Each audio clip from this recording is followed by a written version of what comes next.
على عباده الذين اصطفى. أما بعد فأعوذ بالله من الشيطان الرجيم. بسم الله الرحمن الرحيم. وكان في المدينة 9 رهط يفسدون في الأرض ولا يصلحون. قالوا تقاسموا بالله لنبيتنه وأهله ثم لنقولن لوليه ما شهدنا مهلك أهله وإنا لصادقون. ومكروا مكرا ومكرنا مكرا وهم لا يشعرون. فانظر كيف كان عاقبة مكرهم أنا دمرناهم وقومهم أجمعين. فتلك بيوتهم خاوية بما ظلموا إن في ذلك لآية لقوم يعلمون. صدق الله العظيم وصدق له رسوله النبي الأمي الكريم، ونحن على ذلك لمن الشاهدين والشاكرين، والحمد لله رب العالمين. درشكر اللهم صل على محمد وعلى آل محمد كما صليت على إبراهيم وعلى آل إبراهيم إنك حميد مجيد. اللهم بارك على محمد وعلى آل محمد كما باركت على إبراهيم وعلى آل إبراهيم إنك حميد مجيد. ربي زدني علما، ربي يسر ولا تعسر وتمم بالخير. رب اشرح لي صدري ويسر لي أمري واحلل عقدة من لساني يفقه قولي. سبحانك لا علم لنا إلا ما علمتنا إنك أنت العليم الحكيم. وسبحانك لا فهم لنا إلا ما فهمتنا إنك أنت الجواد الكريم. الحمد لله ثم الحمد لله। আল্লাহ তাবারক ওয়া তাআলার দরবারে অসংখ্য অগণিত শুকর ও সুজুদ আদায় করছি যে মহান মুনিব আমাদেরকে মেহেরবানি করে আজকে পবিত্র শাবান মাসের এই পবিত্র জুমায় আল্লাহ তাআলা আমাদেরকে সুস্থ অবস্থায় তার গোলামির উদ্দেশ্যে আল্লাহ তাআলার ঘর মসজিদে আমাদেরকে আসার তৌফিক দান করেছেন। আমরা মহান রব্বে কারীমের দরবারে অন্তরের অন্তঃস্থল থেকে সকলে শুকরিয়া আদায় করছি, সকলে জোরে সোরে পড়ছি আলহামদুলিল্লাহ। সম্মানিত হাজিরিন, শাবান মাসের সম্ভবত আজকে 7 তারিখ।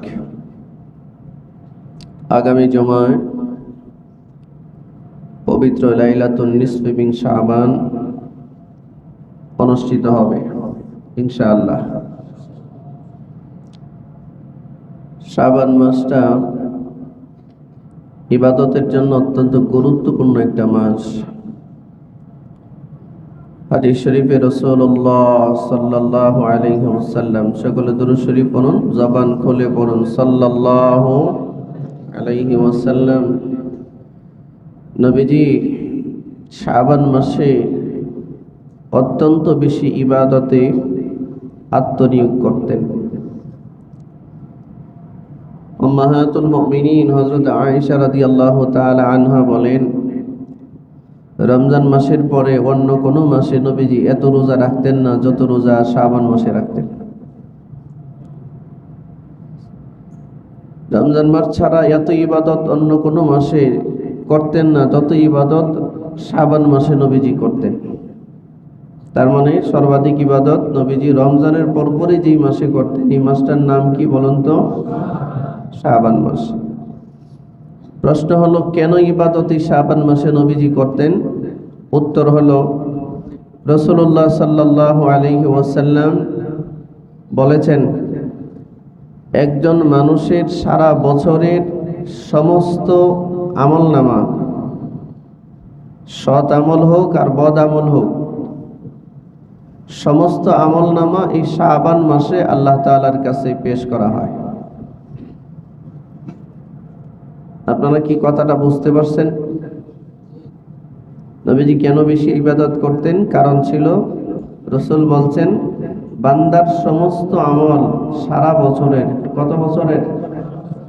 সারা বছরের সমস্ত আমলকে এই শাবান মাসে আল্লাহ তাআলার কাছে পেশ করা হয়।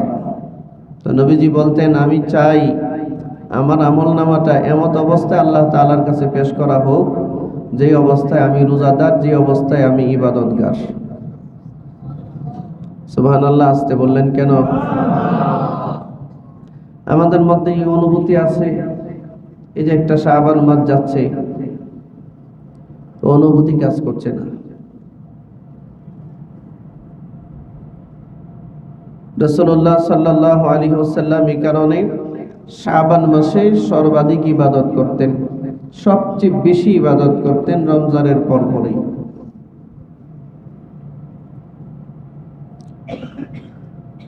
তাহলে আমরা এখান থেকে কি শিখলাম? এক হাদিসে আছে, সারা দিনের আমল, খুব খেয়াল করুন, সারা দিনের আমল অর্থাৎ ফজর থেকে নিয়ে মাগরিব পর্যন্ত একটা মানুষ যত আমল করে, এই আমলগুলো মাগরিবের আজানের পরে একদল ফেরেশতা এই সারা দিনের আমলগুলো নিয়ে আল্লাহ তাআলার কাছে জমা দেন। নতুন আর একদল ফেরেশতা মাগরিবের আজান হওয়ার সাথে সাথে জমিনে আসে। তারা সারা রাত বান্দা কি করে, সৎ আমল করে না অসৎ আমল করে, নেক আমল করে না বদ আমল করে, এটা সব লিখে রাখে ফজর পর্যন্ত। ফজরে আজান হওয়ার সাথে সাথে আবার নতুন করে একদল ফেরেশতা জমিনে আসে, আর সারা রাত ব্যাপী যে ফেরেশতারা নিয়োজিত ছিল তারা ফজরের আজানের পরপরই আকাশের দিকে উঠে যায়। সারা রাতের আমলগুলো আল্লাহ তাআলার কাছে ফজরের পরে জমা হয়, আর সারা দিনের আমলগুলো আল্লাহ তাআলার কাছে মাগরিবের পরে জমা হয়। কথা বলেন, কথা বুঝতে পারছেন? সারা দিনের আমল কখন জমা হয়? মাগরিবের পরে। আর সারা রাতের আমল কখন জমা হয়? এটা হচ্ছে দৈনন্দিন আমল রিপোর্ট আল্লাহ তাআলার কাছে পেশ করা হয়। অন্য হাদিসে আসছে, প্রতি সপ্তাহে দুদিন আল্লাহ তাআলার কাছে বিশেষভাবে আমল পেশ করা হয়। সপ্তাহের মাঝে একদিন, সপ্তাহের শেষে একদিন। সপ্তাহের মাসে যেদিন আমল পেশ করা হয়, এই বারের নাম হচ্ছে সোমবার। কি বার? সপ্তাহের শেষে যেদিন আল্লাহ তাআলার কাছে আমল পেশ করা হয়, এই বারের নাম হচ্ছে বৃহস্পতিবার। কি বার? এই কারণে রাসূলুল্লাহ সাল্লাল্লাহু আলাইহি ওয়াসাল্লাম মনোযোগ দিয়ে দুরূদ শরীফ পড়েন, সবাই মনোযোগ দিয়ে দুরূদ শরীফ পড়েন, বলেন সাল্লাল্লাহু আলাইহি ওয়াসাল্লাম। এই কারণে প্রতি সপ্তাহে সোমবার এবং বৃহস্পতিবার গুরুত্ব দিয়ে নবীজি রোজা রাখতেন। আপনারা জানেন এটা? জানেন নবীজি সপ্তাহের ভিতরে মিনিমাম 2 দিন তো রোজা রাখতেনই। এর মধ্যে যে 2 দিন রোজা রাখতেন, এই 2 দিনের নাম হলো সোমবার আর বৃহস্পতিবার। কেননা এই 2 দিন বান্দার আমল আল্লাহ তাআলার কাছে সাপ্তাহিক আমল পেশ করা হয়। কোন আমল পেশ করা হয়? সাপ্তাহিক আমল। কি বারে পেশ করা হয়? সোমবার আর বৃহস্পতিবারে। আর বাৎসরিক আমল পেশ করা হয় লাইলাতুন নিসফি মিন শাবানে, অথবা শাবান মাসের যে কোনো এক রাতে, শাবানের যে কোনো এক রাতে আল্লাহ তাআলার কাছে সারা বছরের আমল, বান্দার সারা বছরের আমল আল্লাহর কাছে পেশ করা হয়। আমাদের কি উচিত না, আমাদের কি প্রয়োজন না না আমার আমলটা এমন ভাবে আমার মালিকের কাছে পেশ করা হোক যে আমি তখন তার ইবাদতেই মগ্ন ছিলাম, আমি তার নাফরমানিতে ছিলাম না? আমরা পারবো না ইনশাআল্লাহ? পারবো না ইনশাআল্লাহ? আল্লাহ তৌফিক দান করুন। মনে রাখবেন, পৃথিবীতে যে যা করে পরিণতি অথবা পরিণাম সেটাই ফেরত আসবে। কামা তাদিনু তুদান, যে যা করে ফিডব্যাকটা তাই হবে। কেউ যদি সৎ কাজ করে আল্লাহ তাআলা তার জন্য দুনিয়া এবং আখিরাতে অবশ্যই কল্যাণের ফয়সালা রেখেছেন, সফলতার ফয়সালা রেখেছেন।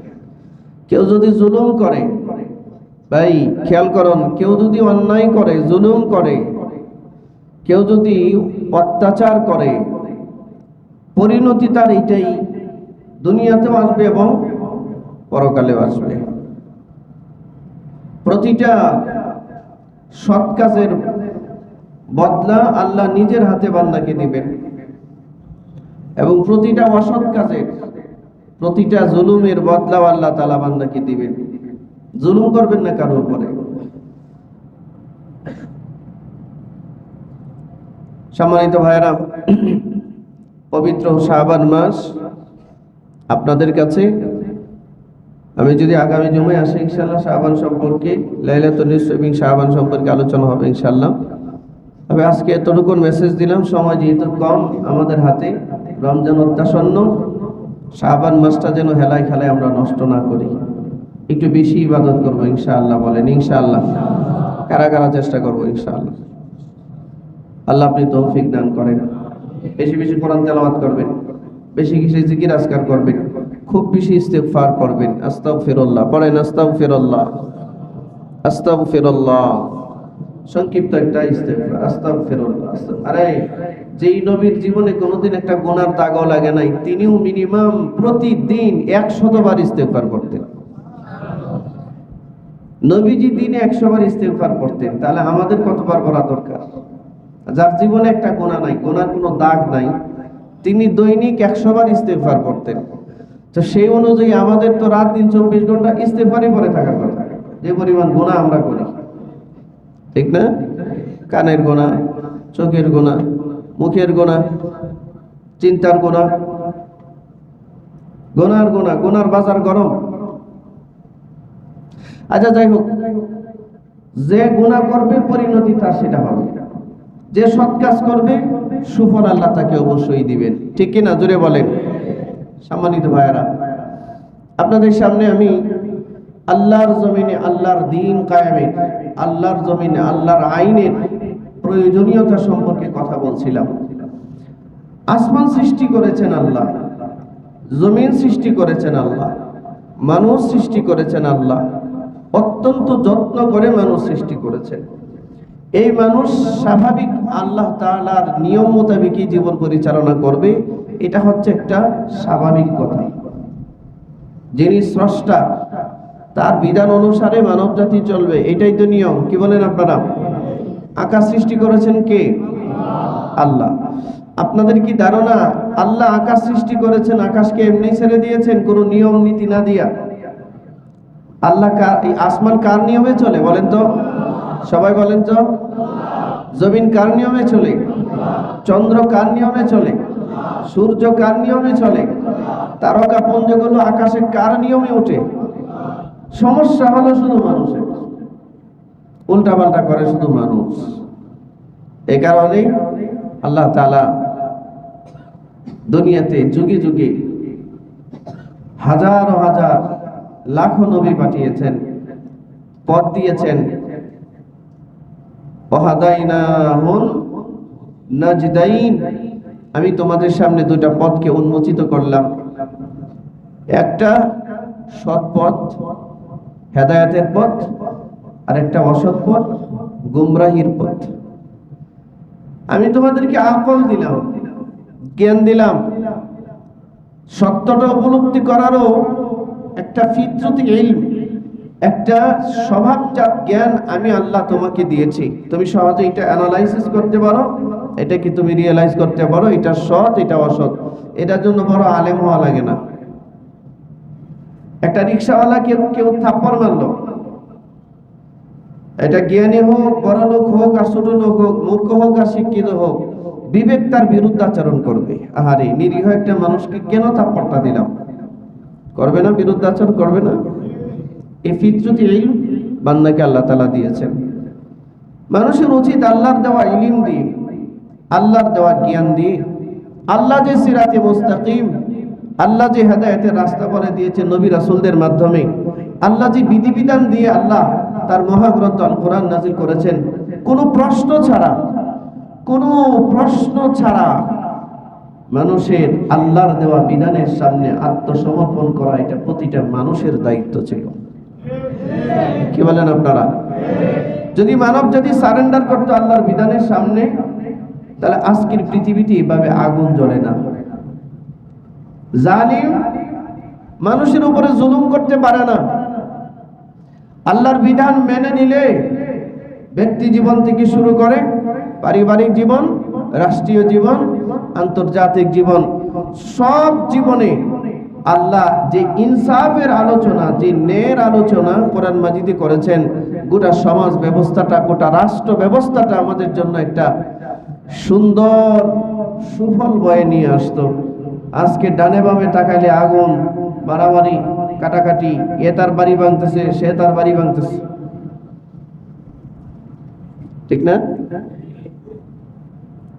আপনারা বলেন, কারো বাড়ি ভাঙ্গা, কারো বিল্ডিং এর উপর আক্রমণ করা, কারো বাসস্থান ধ্বংস করে দেওয়া, কাউকে হত্যা করা, কাউকে গুম করা, কাউকে খুন করা, কাউকে দেশান্তরিত করা, কাউকে আটকিয়ে রাখার জন্য আয়না ঘর বানানো, এগুলো কি ন্যায় বিচার না অন্যায়? বলেন, এগুলো কি ন্যায় বিচার না অন্যায়? কোরআন কি মানুষকে এই অন্যায় করবার আদেশ দেয় না ন্যায় বিচারের আদেশ দেয়? আল্লাহ আমাদেরকে এই সহজ বিষয়টা বোঝার তৌফিক দেন। মনে রাখবেন, মানুষের জীবন একটা মোমবাতির মতো, মানুষের জীবন একটা বরফের টুকরার মতো। মোমবাতিতে একবার যদি আগুন লেগে যায়, যদি নিভানো না হয়, এই মোমবাতি জ্বলতেই থাকে। জ্বলতে জ্বলতে একটা সময় মোমবাতি তার অস্তিত্ব হারায়, নিভে যায়, অটো নিভে যায়। বরফ একটা জায়গায় রাখবেন, একটা টুকরা, আপনার কোনো ওয়াজ নসিহত লাগবে না, অটোমেটিক্যালি বরফ গলতে থাকবে। গলতে গলতে গলতে গলতেই বরফ একদিন নিঃশেষ হয়ে যাবে। মানুষের জীবন বরফের মতো, মানুষের জীবন মোমবাতির মতো জ্বলছে। এই বরফ আর মোমবাতি একটা দিন ক্ষয় হতে হতে হতে হতে হতে হতে শেষের দিকে চলে যাবে, এবং যাচ্ছেও। ঠিক কিনা? জোরে বলেন। পৃথিবীর ইতিহাসে আল্লাহ কাউকে ছাড় দেন নাই, কোনো জালিমকে ছাড় দেন নাই। প্রত্যেকটা সৎ কাজের, প্রত্যেকটা নেক কাজের একটা বেনিফিট পৃথিবীতেও আল্লাহ বান্দাকে দান করেন, পরকালেও আল্লাহ বান্দাকে দান করেন। সম্মানিত ভাইয়েরা আমার, খুব খেয়াল করুন একটা জিনিস। আপনারা লক্ষ্য করছেন কি? একটু তাকিয়ে দেখেন তো, আমাদের দেশের আলেম ওলামাদেরকে দিকে একটু তাকান। মসজিদ মাদ্রাসায় ইমামতি করে, চাকরি করে, কয় টাকা বেতন পায়? 10,000, 12,000, 15,000, 20,000। 20,000 টাকা বেতন পায় এমন লোকের সংখ্যা কম। আচ্ছা, 10-12,000 টাকা যারা বেতন পায়, তাদের জীবনযাত্রা চলছে না? কথা বলেন, জোরে বলেন, চলছে না? অথচ এই দেশে এমন মানুষ আছে দৈনিক 12 লাখ টাকা ইনকাম করে, প্রতিদিন 12 লক্ষ টাকা ইনকাম করে, পার ডে তার লক্ষ লক্ষ টাকা ইনকাম, কিন্তু সৎ উপায়ে না, অসৎ উপায়ে। কোন উপায়ে? অসৎ উপায়ে, হারাম অর্জন। তালাশ করে দেখেন, এই হারামখোর কারো না কারো উপরে জুলুম করে ইনকাম করছে। না তার ব্যক্তি জীবনে শান্তি আছে, না তার পারিবারিক জীবনে শান্তি আছে। 10-12 হাজার টাকা মাদ্রাসা মসজিদে দায়িত্ব পালন করে একজন আলেম ইনকাম করে, মাস শেষে পায় এই 10-12 হাজার টাকায় সুন্দর তার সংসার চলছে, তার মুখে একটা সুন্দর নুরানি হাসিও আছে। আলহামদুলিল্লাহ বলতেন না? তার মুখে একটা তৃপ্তির হাসি আছে, তার চেহারায় আছে এক তৃপ্তির উজ্জ্বলতা। কেন জানেন? সৎ। কি এই কথাটা একটু জোরে বলেন না? কি সৎ? সৎ এবং সততা। লাখ টাকা ইনকাম করে মুখে হাসি নাই, পেরেশানি। ছেলে একটা খায় গাঁজা, মেয়ে একটা বাক্সে।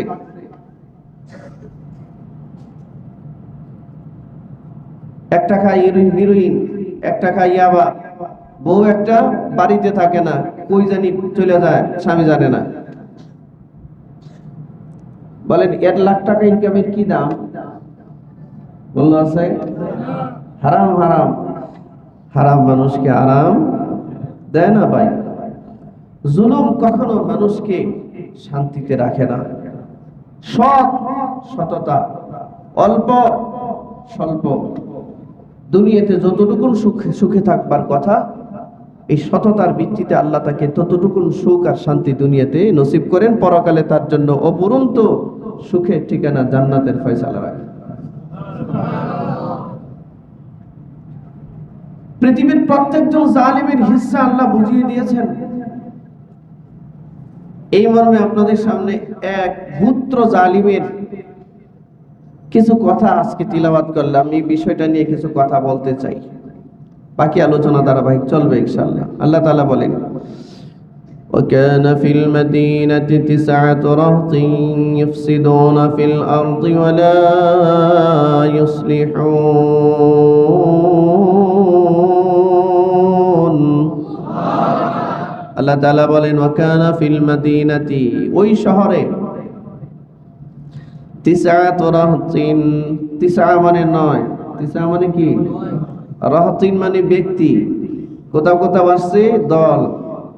ওই শহরের 9 জন লিডার ছিল, জালিম নেতা ছিল, নেতা 9 জন। কয়জন? ইফসিদুনা ফিল আরদ, এরা জমিনে মারামারি, কাটাকাটি, হানাহানি, গুম, হানাহানি, আয়নাঘর, এই ঘর সেই ঘর বানায় রাখছিল, খুব জালিম। ওয়ালা ইউসলিহুন, আত্মশুদ্ধিমূলক কোনো কাজ, আত্মশুদ্ধিমূলক কোনো কাজ, সমাজ সংস্করণের কোনো কাজ, রাষ্ট্র সংস্কারের কোনো কাজ, মানুষের জন্য কল্যাণকর হয় এমন কোনো কাজ তারা করত না। সব সময় ফাসাদ সৃষ্টি করে রাখত রাষ্ট্রে। এবং তারা বলতো তারা বলতো তাকাসামু বিল্লাহ, আল্লাহর নামে তারা কসম করেছিল, শপথ করেছিল। দেখেন, আল্লাহর নামে শপথ করে তারা মানুষের উপরে জুলুম করত। বলতো লানুবাইতান্নাহু ওয়া আহলাহু, আমরা আক্রমণ করব। লানুবাইতান্নাহ, আক্রমণ করা, অতর্কিত আক্রমণ, রাতের আধারে অন্ধকারে তার উপরে আক্রমণ করব। এই হুয়ের মার্জা হচ্ছে সালেহ আলাইহিস সালাম। এই হুয়ের মার্জা সালেহ আলাইহিস সালাম, অর্থাৎ সালেহ আলাইহিস সালামের গোত্রের 9 জন সন্ত্রাসী, তারা চিন্তা করলো রাতের আধারে সালেহ আলাইহিস সালামকে হত্যা করবে, ওয়া আহলাহু, এবং তার পরিবারকেও হত্যা করবে। নাউজুবিল্লাহ বলবেন না? কারে হত্যা করবে? সালেহ আলাইহিস সালাম একজন কি ছিলেন? ভাই কথা বলেন না কেন? জোরে বলেন। সালেহ আলাইহিস সালাম কি ছিলেন? নবী ছিলেন। নবীকে হত্যা করার নীল নকশা তৈরি করেছে, নবীকে হত্যা করার নীল নকশা তৈরি করেছে। এরপরে আল্লাহ বলেন, ثم لنقولن لوليه,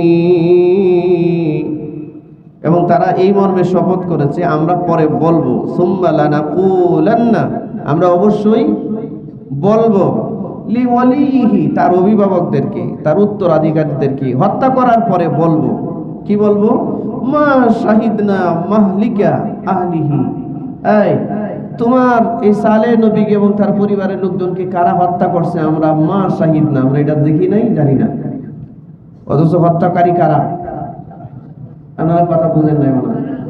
যারা হত্যা করার পরিকল্পনা করেছে, এই হত্যার পরিকল্পনাকারীরা বলছে যে আমরা রাতের আধারে সালেহ আলাইহিস সালামকে হত্যা করব এবং তার পরিবারকে হত্যা করব। হত্যা করার পরে আমরা বলবো, লানাকুলান্না লিওয়ালিহি, সালেহ নবীর উত্তরাধিকারী যারা আছে, সালেহ নবীর আত্মীয় স্বজন যারা আছে, তাদেরকে আমরা বলবো, মা শাহিদনা মাহলিকা আহলিহি, এই সালেহ নবীকে কারা হত্যা করলো এবং তার পরিবারকে কারা হত্যা করলো আমরা তো তা জানি না। হত্যাকারীরা নিজেই বলে আমরা জানি না। আচ্ছা, শুধু তাই কি? এরপরে বলবে, ইন্না লাসাদিকুন, আমরা কিন্তু অনেক সত্যবাদী, আমরা কিন্তু সত্য কথা বলতেছি। কি বলতেছে? আচ্ছা, এই কথাটা বলতেছে কারা? যারা হত্যা করার প্ল্যান করেছে। কাকে হত্যা করার প্ল্যান করেছে জোরে বলেন? সালেহ আলাইহিস সালাম এবং তার পরিবারকে। কথা বুঝতে পেরেছেন? এই হত্যা করবার পরে তারা প্ল্যান সাজিয়েছে যে আমরা নিজেরাই বলবো যে তোমাদের সালেহ নবীকে এবং তার পরিবারকে কারা হত্যা করেছে আমরা জানি না। 2013 সনে 5ই মে শাপলা চত্বরে এদেশের 70 লক্ষ তাওহীদি জনতা একত্রিত হয়েছিল। আপনারা বুঝেন নাই মনে হয়, ভুলে গেছেন? কত তারিখে? 2013 সনের 5ই মে। কয় লক্ষ মানুষ একত্রিত হয়েছিল? আল জাজিরার সংবাদ মাধ্যম প্রকাশ করেছে, ঢাকা শহরে শাপলা চত্বরে 70 লক্ষ মানুষ একত্রিত হয়েছিল। কারো ক্ষমতা দখল করার জন্য? এই জোরে কথা বলেন। কারো ক্ষমতা দখল করার জন্য?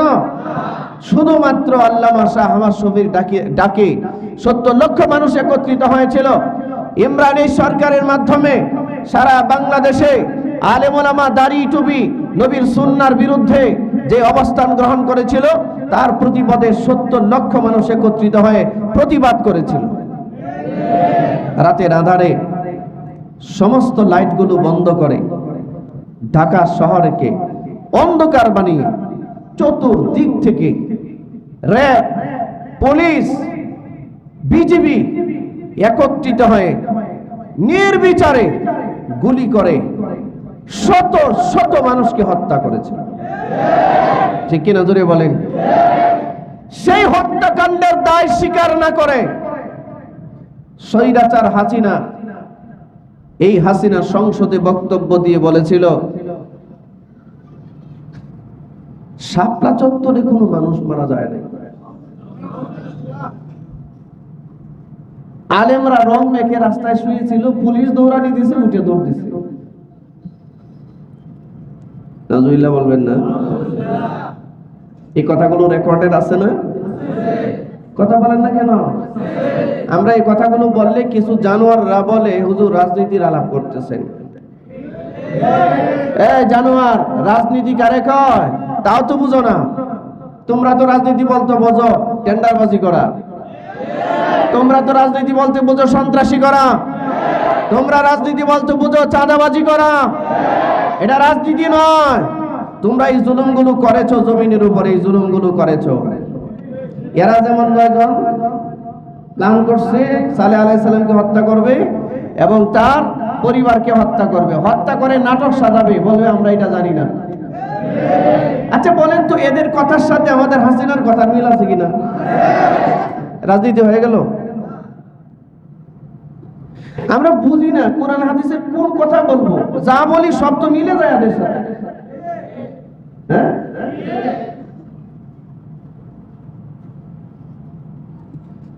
2005 সনে 2013 সনের 5ই মে শাপলা চত্বরে যত মানুষ শাহাদাত বরণ করেছিল জানেন? এতটা আতঙ্কের ভিতরে ছিল তার পরিবার। তার সন্তান মারা গেছে, বাবা এই কথাটা বলতে পারে না যে আমার সন্তান শাহাদাত বরণ করেছে। ভাই মারা গেছে, মানুষ বলতে পারে না যে আমার ভাইটা শাপলা চত্বরে শাহাদাত বরণ করেছে, কারণ পুলিশ দিয়ে তার পুরো পরিবারটাকে তছনছ করা হয়েছিল। সৎ কাজ হয়েছিল, খুব ভালো কাজ হয়েছিল। কি হয়েছিল? সব রেকর্ড কার কাছে আছে? যদি বলেন কার কাছে আছে? আল্লাহর কাছে। তারা বলে ওয়া ইন্না লাসাদিকুন, আমরা কিন্তু পিওর সত্য কথা বলতেছি। আমরা দেখবেন এই আওয়ামী সাঙ্গপাঙ্গরা সান্ডা পান্ডা যেগুলো ছিল, এর 14 জন না 15 জন যেগুলো ছিল, সবটি চোর আর সন্ত্রাস এক ভাষায় কথা বলেছে। হাসিনা যেমনি কথা বলতো ওইগুলো এইভাবে কথা বলতো, যে কেউ মারা যায় নাই। আমার মুসল্লি, আমি আগে যে মসজিদে জুমা পড়াতাম, আমার মুসল্লি মারা গেছে, তার ভাই তার নিজের ভাইটাকে দাফন করার মতো শক্তি পায় নাই, দৌড়ায় দৌড়ায় লুকায় লুকায় তার ভাইটাকে দাফন করছে। বড় কোনো জানাজা করতে দেয় নাই, কারণ যদি বলে যে আমার ভাই শাহাদাত বরণ করছে শাপলা চত্বর, ওরেও গ্রেফতার করবে, ধরে নিয়ে যাবে, আয়না করে ঢুকাবে। এটা কি জুলুমের রাজ্য ছিল না? কথা বলেন না কেন? শরম লাগে? জুড়ে বলেন না কেন? এটা কি জুলুমের রাজ্য ছিল না? পরিণতি কি দেখেন, পরিণতি কি। এরপরে বলে ওরা প্ল্যান করেছে, ওয়ামাকারু মাকরা ওয়া মাকারনা মাকরা,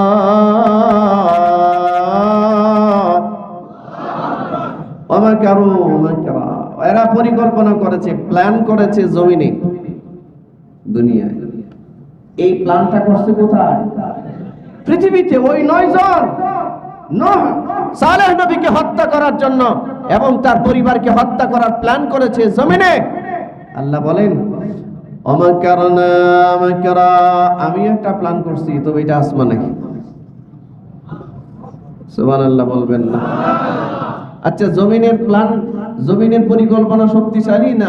এই ছেলে বসা, জমিনের পরিকল্পনা শক্তিশালী না আসমানের পরিকল্পনা শক্তিশালী? বাস্তবায়ন কোনটা হবে? আচ্ছা, বুঝতে পারছেন তাহলে? আচ্ছা, কি আল্লাহ বলেন ওহুম লা ইয়াশউরুন, আকাশে যে পরিকল্পনা হয় এইটা জমিনবাসী জানে না। সুবহানাল্লাহ বলতেন। ওহুম লা ইয়াশউরুন, এরা জানলো না, জানতো না। আমিও তো একটা প্ল্যান করছি। কি প্ল্যান? দেখেন, ফানজুর কাইফা কানা আকিবাতু মাকরিহিম, ফানজুর, লুক দ্যাট, একটু তাকান তো, দেখেন তো। ফানজুর কাইফা কানা আকিবা, আকিবাতুন মানে পরিণতি, পরিণাম, কি হলো ওদের। মাকরিহিম, জমিনে যারা পরিকল্পনা করেছিল নূহ নবীকে হত্যা করবে, তার পরিবারকে হত্যা করবে, এদের পরিণতি কি হয়েছিল একটু তাকিয়ে দেখুন।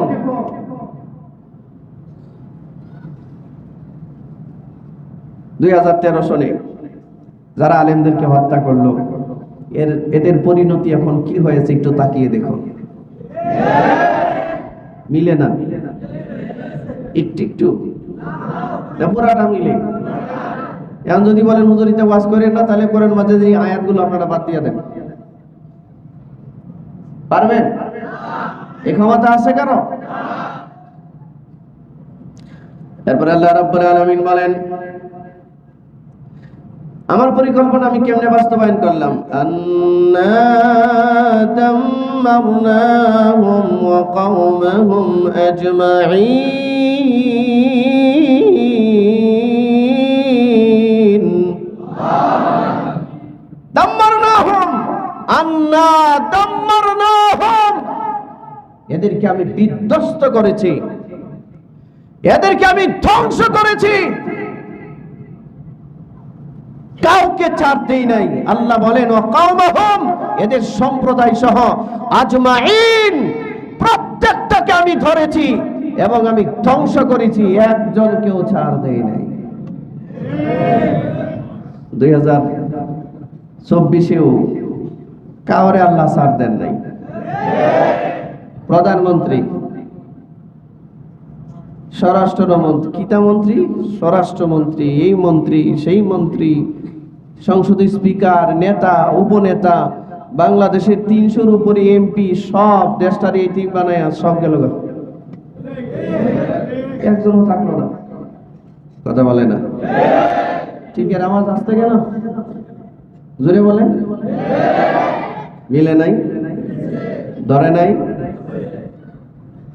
মনে রাখবেন, নমরুদের কাজের সাথে যার কাজ মিলে যাবে, ফেরাউনের কাজের সাথে যার কাজ মিলে যাবে, কারুনের কাজের সাথে যার কাজ মিলে যাবে, সাদ্দাদের কাজের সাথে যার কাজ মিলে যাবে, নূহ নবী, সালেহ নবী, তাদেরকে যারা হত্যা করেছিল, কওমে আদ, কওমে সামুদ, এই সমস্ত সম্প্রদায়ের মানুষদের সাথে যাদের আমল মিলে যাবে, কাজ মিলে যাবে, ওদের পরিণতি যা হয়েছিল তাদের পরিণতি তাই হবে, কিয়ামত পর্যন্তই তা হবে। ঠিক না? জোরে বলেন। এটা ইউনিভার্সাল ট্রুথ, এটা চির একটা সত্য কথা। কারণ কামা তাদিনু তুদান, যে যা করে পরিণতি তার তাই ভোগ করতে হবে, এর বাইরে কিছু হবে না। আল্লাহ রাব্বুল আলামিন বলেন, এইবার দেখেন মজার কথা, ফাতিলকা বুয়ুতুহুম খাওয়িয়াতাম বিমা যালামু।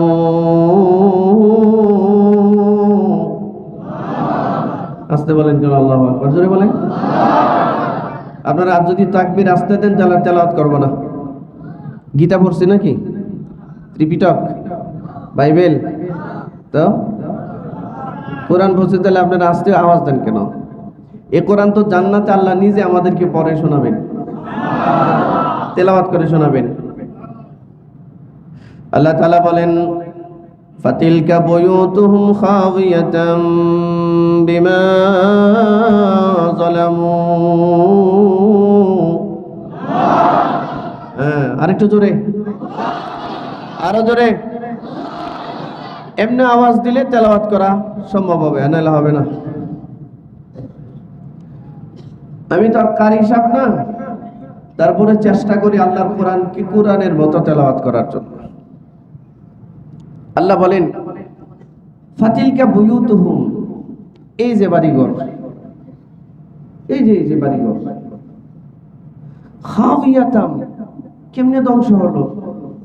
বিমা যালামু, এদের জুলুমের কারণে, এই 9 জনের অত্যাচারের কারণে, জুলুমের কারণে, নূহ নবীকে হত্যা করার পরিকল্পনার কারণে দেখো তো ওদের বাড়িঘরের দিকে তাকিয়ে আমি কি পরিণতি করেছি। একটা বাড়ি ঘর কওমে সামুদের বাকি ছিল না, সব ধ্বংস করে দিয়েছেন কে? সারা বাংলাদেশে এখন বাড়িতে খালি আগুন জ্বলে, কথা বলে না। তাকায় দেখেন তো, 32 হয়ে গেছে 36, কথা বলেন না কেন? সারা বাংলাদেশের সমস্ত স্বৈরাচারদের বাড়িতে আগুন লাগতেছে। আল্লাহ বলেন, ফাতিলকা বুয়ুতুহুম খাওয়িয়াতাম বিমা যালামু, বিমা যালামু, এদের জুলুমের কারণে। ফাতিলকা বুয়ুতুহুম খাওয়িয়া, কি অবস্থা করছে আমি এদের বাড়িঘর, সব আগুন জ্বলে। মিলে না, মিলে না। এরপর আল্লাহ রাব্বুল আলামিন বলেন, ইন্না ফী যালিকা লাআয়াতান লিকাওমিন ইয়ালামুন।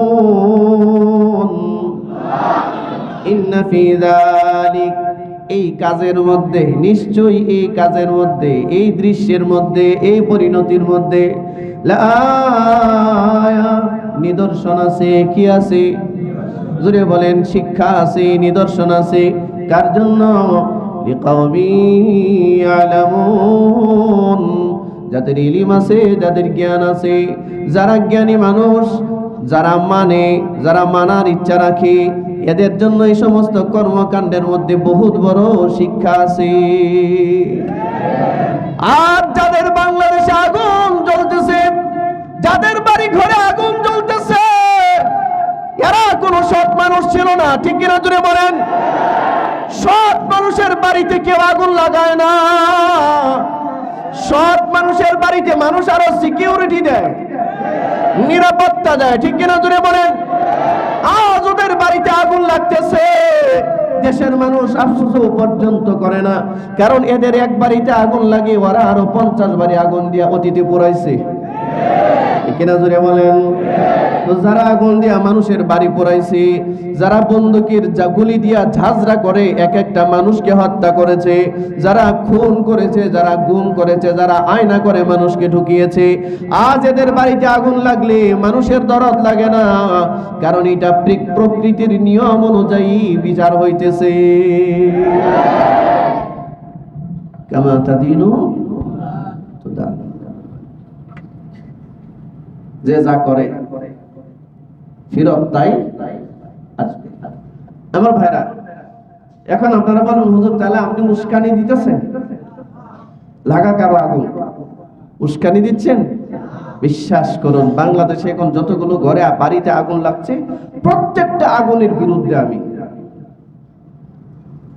কোন মানুষ কোন মানুষের বাড়িতে বাসস্থানে আগুন দিতে পারে, এটা কোনো ভদ্র সভ্য, এটা কোনো দিনদার মানুষের কাজ হতে পারে না। কথা হলো, তাহলে এখন যে দিচ্ছে, কেন দিচ্ছে?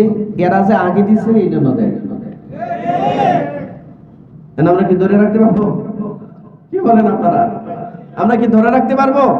আমি খুব কষ্ট পেয়েছি 32 নম্বরে বঙ্গবন্ধুর বাড়িতে আগুন যখন জ্বলছে, যখনই বাড়ি বিধ্বস্ত হচ্ছে, আমি ব্যক্তিগতভাবে অনেক কষ্ট পেয়েছি। মনে রাখবেন, একটা রাষ্ট্রে বুলডোজার সংস্কৃতি কিন্তু আদৌ কোনো ভালো সংস্কৃতি নয়। একটা রাষ্ট্রের মধ্যে বুলডোজার সংস্কৃতি, কারো বাড়ি ঘর বিধ্বস্ত করা, ভেঙে দেওয়া, আগুন লাগানো, ব্যবসা প্রতিষ্ঠানে আগুন লাগানো, এটা কোনো সভ্য রাষ্ট্রে চলতে পারে না। কথা বলেন ঠিক কিনা জোরে বলেন? কিন্তু বেশি কষ্ট ভিতরে লাগে না। কেন লাগে না জানেন? কারণ এরা এত আগুন লাগাইছে মানুষের হৃদয়ে, মানুষ এখন এদের বাড়ি ঘরে আগুন দিয়ে জ্বললে কোনো অনুভূতি কাজ করে না, ঠিক না? বঙ্গবন্ধুর বাড়িতে কেন আগুন দেওয়া হবে? বঙ্গবন্ধু জাতীয় একজন নেতা, রাষ্ট্রের নেতা। বঙ্গবন্ধুর অবদান রাষ্ট্রের পেছনে আছে কি নাই জোরে বলেন? এই ব্যক্তির বাড়িতে কেন আগুন দেওয়া হবে? কারণ হয়েছে কি জানেন? সমস্ত জালিমগুলো এই বাড়িতে বসে বসে রাষ্ট্রে আগুন লাগাইছিল, প্ল্যান করতো সেখানে বসে, ঠিক কিনা জোরে বলেন? নাম দিছে 14 দল, আর এখানে আল্লাহ বলছেন 9 দলের কথা। একটু সংখ্যায় ব্যবধান শুধু। এনে দল কয়টা? 9 জনের 9টা দল ছিল তাফসিরে। আমি এখন কিছুক্ষণ আগে বইরে আসছি, কিছুক্ষণ আগে তাফসির কিতাব পড়ে আসছি।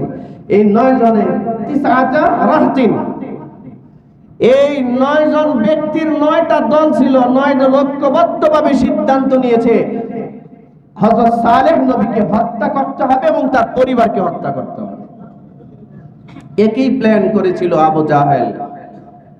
গোটা দারুন নদওয়ার বৈঠক ডেকে সমগ্র জাজিরাতুল আরবের সর্দারদেরকে ডেকে সিদ্ধান্ত নিয়েছিল, আমরা একা যদি মুহাম্মদকে হত্যা করি তাহলে বনু হাশিমের অত্যাচার থেকে আমরা বাঁচতে পারবো না।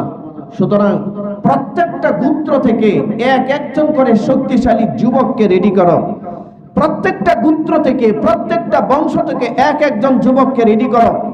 এরা সম্মিলিতভাবে মুহাম্মদুর রাসূলুল্লাহকে হত্যা করবে। তো গোটা আরব দেশের সমস্ত গোত্র থেকে, একটা গোত্র থেকে একজন সন্ত্রাসী গিয়া যদি মুহাম্মদুর রাসূলুল্লাহকে হত্যা করে, তো বনু হাশিমের লোকেরা কয়জনকে মোকাবেলা করবে? সুতরাং প্ল্যান কার্যকর হয়েছিল, মুহাম্মদকে সারা আরব জাহানের সব গোত্রের একজন সন্ত্রাসী গিয়া নবীকে হত্যা করবে। এই চিন্তায় রাতের আধারে শত শত যুবক অস্ত্র শস্ত্র নিয়ে রাসূলুল্লাহ সাল্লাল্লাহু আলাইহি ওয়াসাল্লামের বাড়ি অ্যাটাক করেছিল। তাই আপনারা এগুলো জানেন না, শুনেন না ইতিপূর্বে কখনো? আচ্ছা, কাকে হত্যা করবে? আরে ভাই কথা বলেন, জোরে বলেন, সময় কম। নবীকে হত্যা করবে। প্ল্যান কি? একক কোন বংশের লোকেরা হত্যা করবে, না সারা আরব জাহানের আরব গোত্রের যতগুলো গোত্র প্রধান আছে এখান থেকে এক একজন শক্তিশালী সন্ত্রাসী গিয়া নবীকে হত্যা করবে? তো বনু হাসিম নবীর বংশের লোকেরা যদি কাউকে প্রতিরোধ করে বা প্রতিশোধ নিতে চায়, কয়েকজনের বিরুদ্ধে প্রতিশোধ নিবে? প্ল্যানটা শক্ত, মারাত্মক শক্ত, ঠিক না? আসমানে আল্লাহ প্ল্যান নিছেন, তাহলে আমার নবীকে মারতে পারবি না।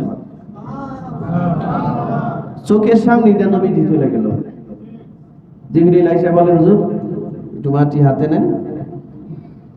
ফাকাশাফনা আনকা গিতাআকা ফাবাসারুকাল ইয়াওমা হাদীদ। এটা বলে খুদেন, খুদে বালুগুলো হাতে নেন, দরজাটা খুলে ছেড়ে দেন, বাকি কাজ আমি করতেছি। তো বালু হাতে নিয়ে নবীজি পরে ছেড়ে দিলেন, সবগুলো বালু গিয়া পড়ল সন্ত্রাসীদের চোখে। Atom bomb. বালু কারো চোখে পড়লে কাউরে মারবেন না নিজের রক্ষা করবেন? চোখে বালু পড়ছে, আর চোখ ডলতেছে।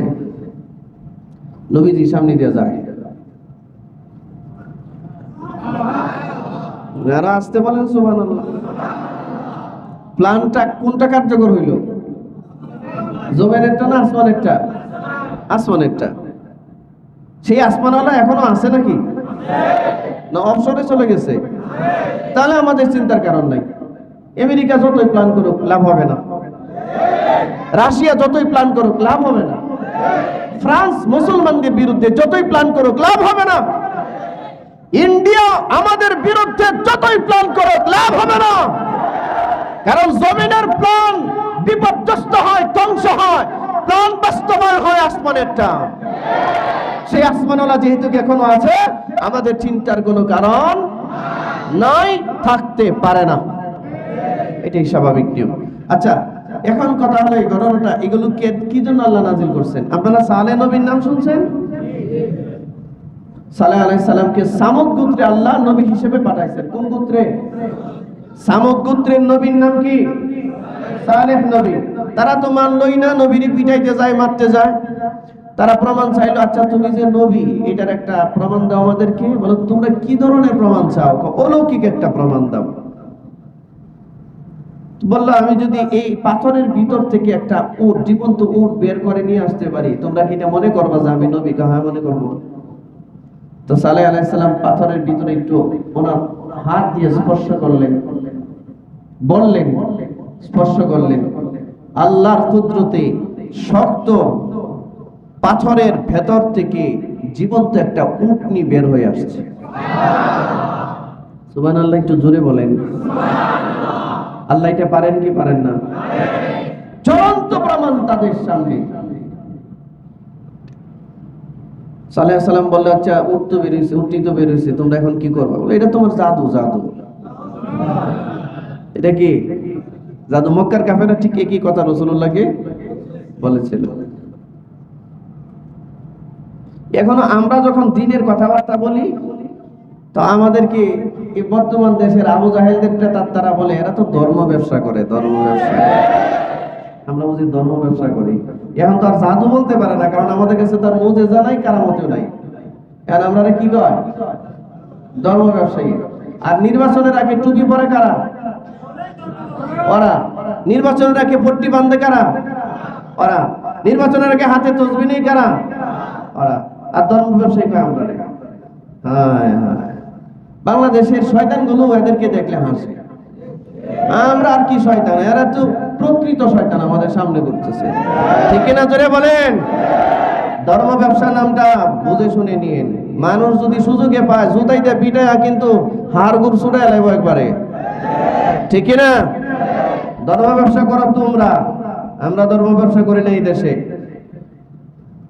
সম্মানিত ভাইয়েরা আমার, আল্লাহ রাসূল সাল্লাল্লাহু আলাইহি ওয়াসাল্লাম কেও এভাবে কথা বলতো। সালেহ আলাইহিস সালাম বললেন, আচ্ছা এবার তোমরা ঈমান আনো। তারা বলে, আরে মিয়া তুমি তো একটা জাদু দেখাইলা, ভেলকিবাজি দেখাইছো, উট সামনে ঘুরতেছে। সালেহ আলাইহিস সালাম বললেন, যা হওয়ার হয়েছে, তোমরা যদি ঈমান না আনো, তবে আল্লাহর কুদরতের বহিঃপ্রকাশ ঘটছে, একটা উটনি বের হয়েছে, তোমরা যাই করো না করো উটনিটার ক্ষতি করো না। কথা বুঝতে পারছেন আপনারা? তোমরা উটনি দুধ দিলে দুধ নাও, কিন্তু উটনিকে হত্যা করো না, উটনির ক্ষতি করো না। ওরা বললো এটাই আগে করবো। এই 9 জন মিলে সাঙ্গ পাঙ্গ নিয়ে উটনি ধরে আগে কাটছে রগ, পায়ের রগ, উটনির রগ কাটছে, রগ কি কাটছে, মেরে ফেলছে। সালেহ আলাইহিস সালাম বললেন 3 days টাইম, তোমাদের 3 দিন সময় আছে। 3 দিনের মধ্যে যদি তওবা না করো, ফেরত না আসো, আল্লাহর আযাবের জন্য প্রস্তুত হও, সব ধ্বংস হবে। সালেহ আলাইহিস সালাম বললেন উটনি থেকে ফায়দা নাও, কিন্তু হত্যা করো না। আর ওরা উটনিকে কাটলো, হত্যা করলো। টাইম দিলেন কয়দিন? কে দিবেন? সালেহ আলাইহিস সালাম। কয়দিন? 3 দিনের মধ্যে আযাব আসবে আল্লাহ জানায় দিয়েছেন সালেহ নবীকে, সালেহ নবী তার বংশধরকে কওম সামুদকে জানায় দিয়েছে, যাও। ওরা হাসে, ওরা বলে 3 দিন তো অনেক, তাহলে উট মারছি, উট মারার দ্বারাই যদি 3 দিনের ভিতরে আযাব আসে, তাহলে তোমারে রাইখা লাভ কি? তোমারও জবাই করব। এই জন্য 9 জন মিলে পরামর্শ করছে সালেহ নবীকে হত্যা করবো রাতের আধারে, এবং তার পরিবারকে হত্যা করব। হত্যা করে একসাথে উটের সাথে বেঁধে রাখবে, দেখি কি হয়। মানুষ জালিম কখন হয়? কথা বলেন না কেন ভাই? জুলুম হয় নাই এই দেশে? জুলুম হয় নাই?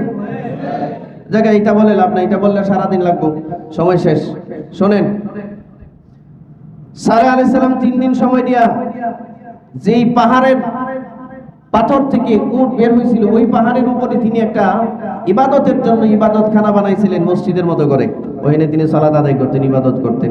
তিনি তো ওইখানে তার পরিবার নিয়ে ইবাদতে মগ্ন। ওরা পরিকল্পনা করে পাহাড়ের উপরে উঠতেছে এই 9 জন, রাতের আধারে সালেহ আলাইহিস সালামকে হত্যা করবে। কাকে হত্যা করবে? জোরে বলেন। ক্বালু, আগে বলো, কানা ফিল মাদিনাতি 9 রাহতিন ইফসিদুনা ফিল আরদি ওয়া লা ইসলিহুন।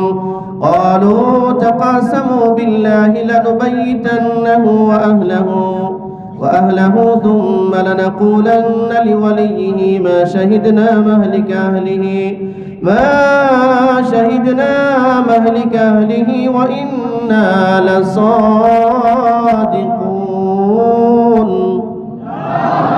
পরিকল্পনা নিয়ে হত্যা করার জন্য গেছে। কারে? সালেহ আলাইহিস সালামকে হত্যা করবে। উপরে উঠতেছে, হঠাৎ করে গর্জন,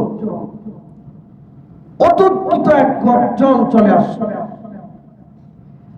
উপরের দিকে শুধু তাকায় দেখলো একটা পাথর ছুটে গেছে, পাহাড়ের উপরের পাথর। পাথরটা ছুটে ওদের উপরে পড়তেছে।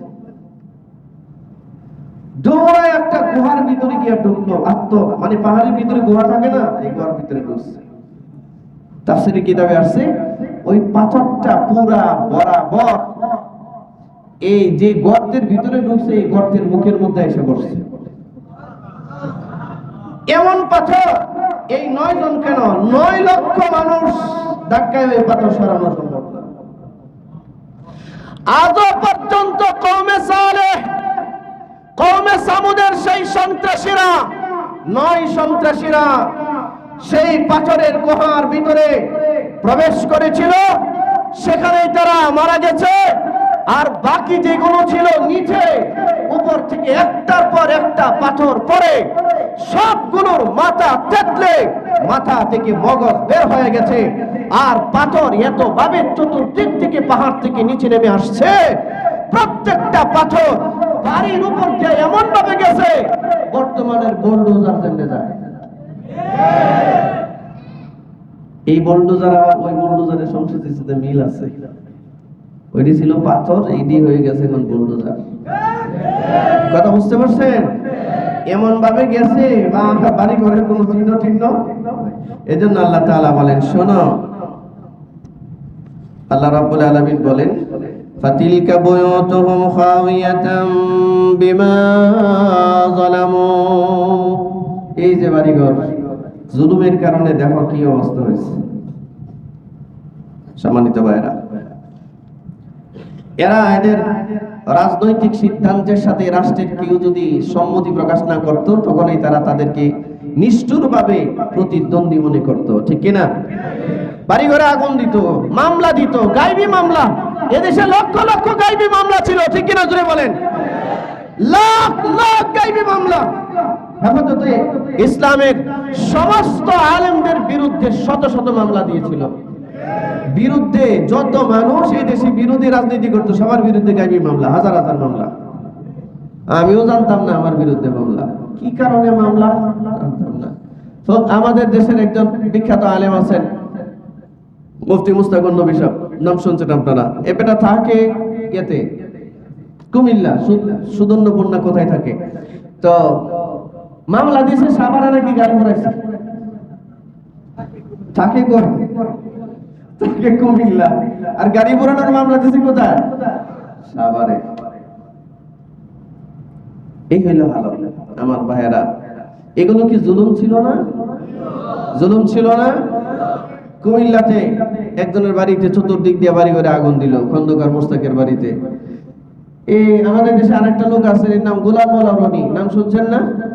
গোলাম মোল্লা রনি, এর বাড়ি ওইদিকে কোথায় জানি, ওই দক্ষিণবঙ্গে বরিশাল নাকি কোথায়। তার বাড়ি বুলডোজার দিয়ে ভাঙিয়ে শেষ করে দিচ্ছে। গোলাম মোল্লা রনি মানুষটা সুবিধাজনক না, কিন্তু আমি কিন্তু মোটেও তার পক্ষে না। এ কিন্তু একদম একজন ভয়ঙ্কর মানুষ, খেয়াল রাখেন। রাষ্ট্রের জন্য খুবই ভয়ঙ্কর প্রকৃতির একজন মানুষ। আমি তার সাথে একমত নই এবং আমি তাকে সাপোর্টও করি না, কিন্তু আমার কারোর সাথে মত না মিললেই তার বাড়ি ভেঙে দিতে হবে, এটা কি কোনো সভ্য মানুষের কাজ হতে পারে? আপনার সাথে আমার মত নাই মিলতে পারে, আমার সাথে আপনার মত নাই মিলতে পারে, এজন্য আপনি আমার বাড়ি ভেঙে দিবেন? আপনার সাথে আমার মত না মিলতে পারে, আপনার জন্য আপনার বাড়ি ভেঙে দিব আমি? এই বাড়ি ভাঙ্গা সংস্কৃতি কিন্তু তারা আবিষ্কার করেছিল। আজকে তাদের বাড়ি ভাঙ্গা হচ্ছে। এটা মব জাস্টিস, এটা হতে পারে না। আমরা স্টপ করতে বলছি, স্টপ করতে বলছি, স্টপ করতে বলছি। যারা এই কাজগুলো করছে এগুলো এই মুহূর্তে বন্ধ করা দরকার। আর না হয় বাংলাদেশকে আন্তর্জাতিকভাবে একটা অস্থিতিশীল রাষ্ট্র বলে বিশ্ব মানচিত্রে পরিচিত করবার জন্য এটা একটা সূক্ষ্ম ষড়যন্ত্র হতে পারে। যা হওয়ার হয়ে গেছে, এখন স্টপ করতে হবে। আর কারো বাড়ি ঘরে আক্রমণ করা যাবে না, কখনোই করা যাবে না কারো বাড়ি ঘরে আক্রমণ। অতীতেও করা যাইত না বাড়ি ঘরের আক্রমণ, এটা কোনো মানুষ করতে পারে? এটা ইসলাম সাপোর্ট করে না। কেউ আপনার বিরুদ্ধ মতের হতে পারে, যতক্ষণ পর্যন্ত ইসলামী শরিয়া আইনে জিহাদের ঘোষণা না আসবে ততক্ষণ পর্যন্ত এই সমস্ত বিধ্বংসী কাজ করা যাবে না। এই জন্য আপনাদেরকে বলছি, বাংলাদেশে আমার যুবক ভাইদেরকে বলছি, যারা স্কুল কলেজের ছাত্র জনতা যারাই ছিলেন আছেন এই সমস্ত কাজের সাথে জড়িত আছেন, জানি না কতটুকু সত্য মিথ্যা, আমার মনে হয় যদিও কিছু হয়ে থাকে আপনারা স্টপ করুন। নতুন করে কারো বাড়িতে আগুন দেওয়ার চেষ্টা করবেন না। মনে রাখবেন, আজকে আপনি এদের বাড়িতে আগুন দিবেন, 30 বছর পরে ওরা আপনার বাড়িতে আগুন দিবে। তো কি দরকার আছে বুলডোজারের সংস্কৃতি আমাদের দেশে আনার? দরকার আছে? কথা বলেন না কেন? দরকার আছে। যার যার পাপের শাস্তি ভোগ তার করতেই। একটা স্বৈরাচার এত শক্তিশালী একটা দল, যেই দেশের শয়তানও বিশ্বাস করতো না যে হাসিনা দেশ ছেড়ে পালাবে। এই হাসিনা যখন পালিয়ে গেছে, শাস্তি আর কি চান? কথা বলেন না কেন? আর কি চান শাস্তি? এর চেয়ে বড় শাস্তি আর কি হতে পারে? আরে সে তো মারা গেলে তার লাশটা বাংলাদেশে আসবে কিনা যথেষ্ট সন্দেহ আছে, ঠিক কিনা যদি বলেন। নতুন করে বাংলাদেশে আবার রাজনৈতিক মোড় পরিবর্তন করে ক্ষমতার মস্তদে যাওয়ার চিন্তা তো দূরের কথা, মারা গেলে লাশ বাংলাদেশে আসবে কিনা সন্দেহ আছে। সুতরাং আর কিসের শাস্তি? বাকিটা আল্লাহ বুঝবে। বাকিটা যেদিন বলছিল 5ই মে শাপলা চত্বরে কোনো মানুষ মারা যায় নাই, এই দৃশ্যটাই চেহারাটা আমি যেদিন তার দেখেছিলাম সংসদে, আমি সেদিনে আমার দিলে একটা ধারণা আসছিল, এর কপাল পড়ে গেছে, আসমানি ফয়সালা হয়ে গেছে, ও ধ্বংস হয়ে যাবে। শোনো, জুলুমের মূল প্রতিপাদ্য বিষয় হলো অহংকার। কেউ যদি অহংকারী না হয় সে কখনো জুলুম করতে পারে। ফেরাউন অহংকারী ছিল, বলছিল মিশরের মানুষকে, আচ্ছা এই মিশরের জনগণ, তোমরা দিকে আমারে ছাড়াও আবারও দুই একজনের কথা বলো, তোমাদের রব নাকি কেউ আছে? মালিম তো, আমি তো জানি না, আমি ছাড়া আবার তোমাদের কোনো রব আছে এটা তো আমি জানি না। আনা রব্বুকুমুল আলা, আমি তো জানি আমি সবচেয়ে বড় রব। কতটুক দাম্ভিক আর অহংকার, জালিম। দর্শন আল্লাহ